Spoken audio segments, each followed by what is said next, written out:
Ever wondered about the end of days when the world as we know it ceases to exist? It's an unsettling question that has captivated the minds of many, from philosophers to theologians. This concept, often referred to as the return of Jesus or the apocalypse, holds significant weight in various religious belief systems. It paints a picture of a future where divine judgment is passed and the course of humanity takes a dramatic turn.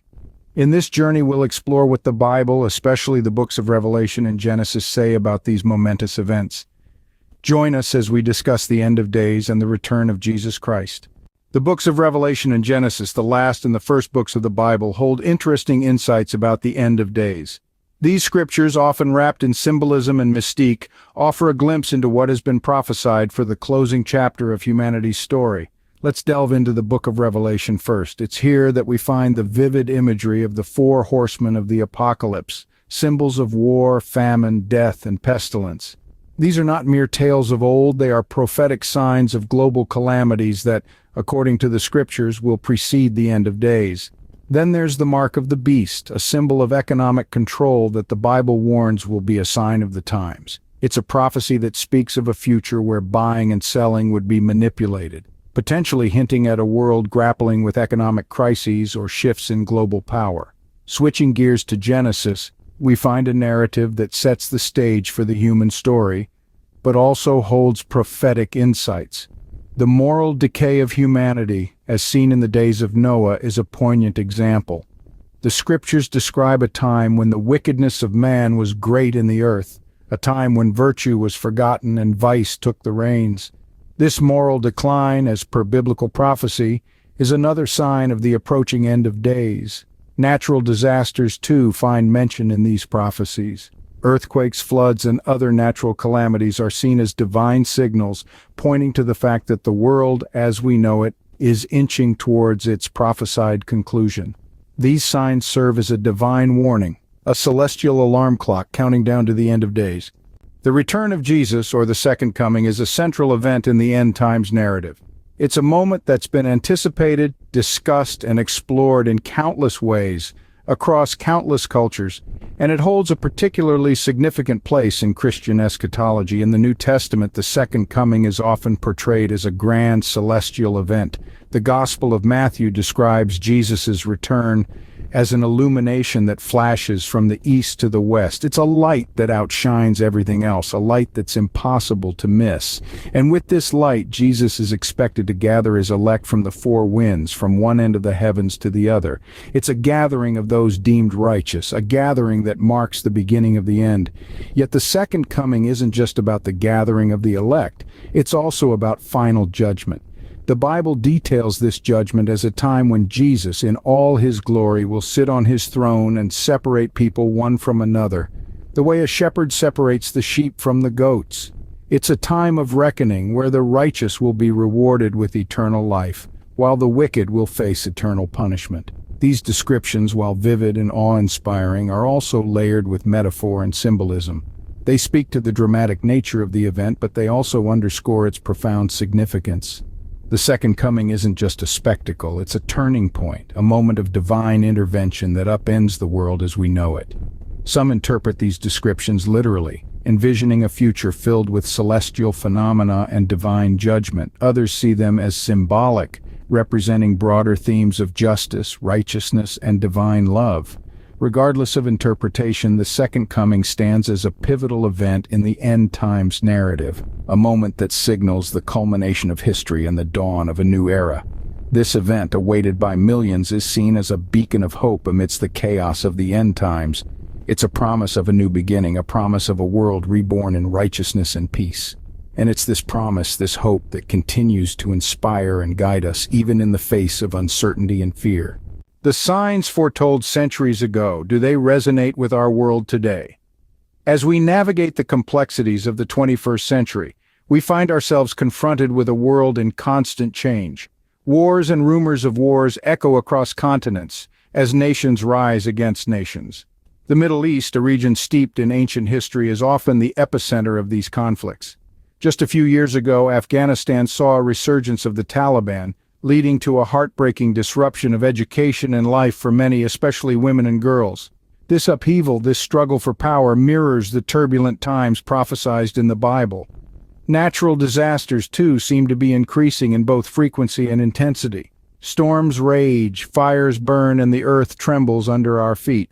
While science attributes these phenomena to climate change, some see it as a fulfillment of biblical prophecies, where it is written that there will be earthquakes in diverse places. The world of technology, a marvel of human ingenuity, has also raised concerns.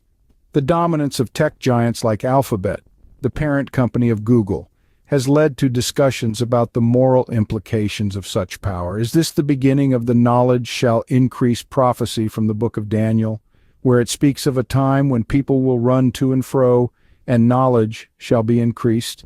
Economic uncertainties are another sign. From the mixed sentiments of Texas manufacturers to the predicted recession in the U.S. economy by early 2024, these fluctuations echo the Bible's warning of a time when people will throw their money into the streets. Finally, the moral decay evident in our societies today. The disregard for truth, the normalization of deceit, and the increasing polarization of communities. Are these not signs of the love of many will grow cold prophecy? The world today seems to echo the ancient prophecies, stirring curiosity and concern.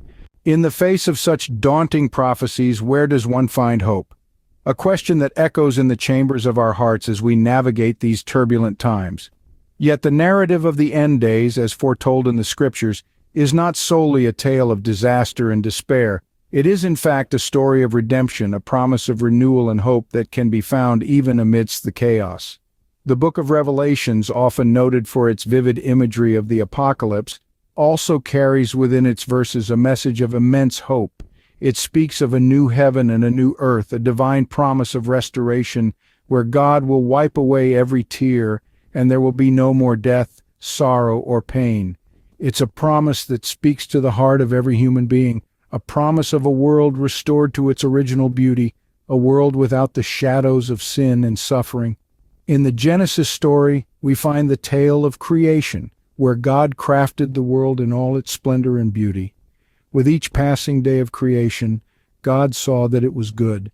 In the end times narrative, we find a parallel, a promise of recreation, a divine assurance that out of the ashes of the old a new world will emerge, a world steeped in God's goodness and love. In the face of wars, strife, and uncertainty, this promise of a new beginning offers a beacon of hope.